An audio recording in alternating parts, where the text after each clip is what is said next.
বন্ধুরা, তোমরা নিশ্চয়ই জানো যে পশুদের মধ্যে শিয়ালকে সবচেয়ে চালাক মনে করা হয় আর ছাগলকে বলা হয় সবচেয়ে বোকা।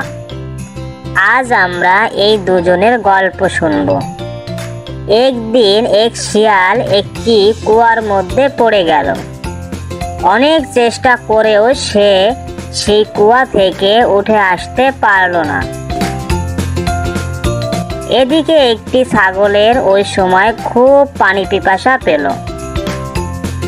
ছাগলটি ঘুরতে ঘুরতে কুয়ার পাশে এসে হাজির হলো।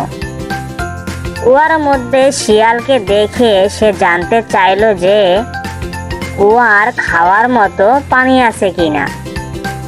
শিয়াল তখন নিজের দুরবস্থা চেপে গিয়ে এক গাল হাসিতে মুখ ভরিয়ে নানাভাবে সে কূপের পানির প্রশংসা করল। শিয়াল তখন বলল, এই কুয়োর পানি এত সুমিষ্ট যে আশেপাশের কোথাও এমন পানি পাবে না। তুমি নিচে নেমে এসে প্রাণ ভরে পানি খাও, কেউ তোমাকে কিচ্ছু বলবে না।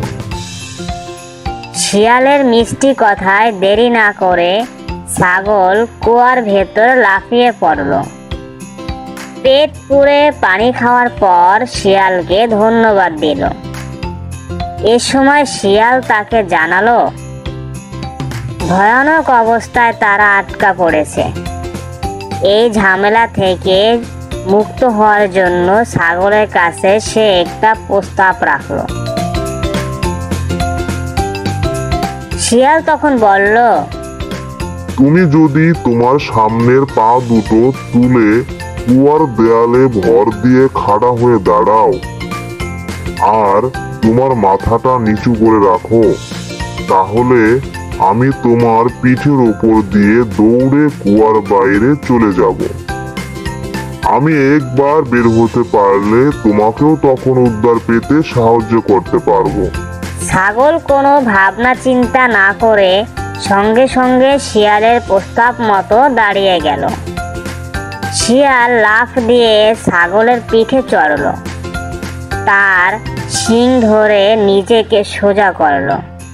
তারপর নিরাপদে কুয়ার বাইরে এসেই একটু দেরি না করে সেখান থেকে পালিয়ে যাওয়ার জন্য দৌড় দিল।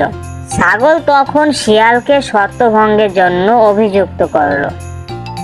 শিয়াল ঘুরে দাঁড়িয়ে চিৎকার করে বলল, ওরে বুদ্ধ, তোর শরীরে যত চুল, তোর মাথায় যদি সেই পরিমাণ বুদ্ধি থাকতো, তাহলে উপরে ওঠার পথ ঠিক না করে তুই নিচে ঝাঁপিয়ে পড়তি না।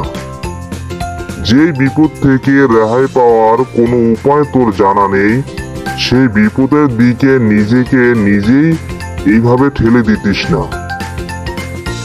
হ্যালো বন্ধুরা, এই গল্পের শিক্ষণীয় বিষয় হলো কোনো কাজ করার আগে দেখে শুনে করা উচিত, আর দুষ্ট লোকের মিষ্টি কথায় ভোলাও ঠিক না। হ্যালো বন্ধুরা, তোমাদের কাছে ভিডিওটি কেমন লেগেছে তা অবশ্যই কমেন্ট করে জানিয়ে দাও। আর হ্যাঁ, পরবর্তী ভিডিও সবার আগে পেতে চ্যানেলটি সাবস্ক্রাইব করতে ভুলবে না। ধন্যবাদ।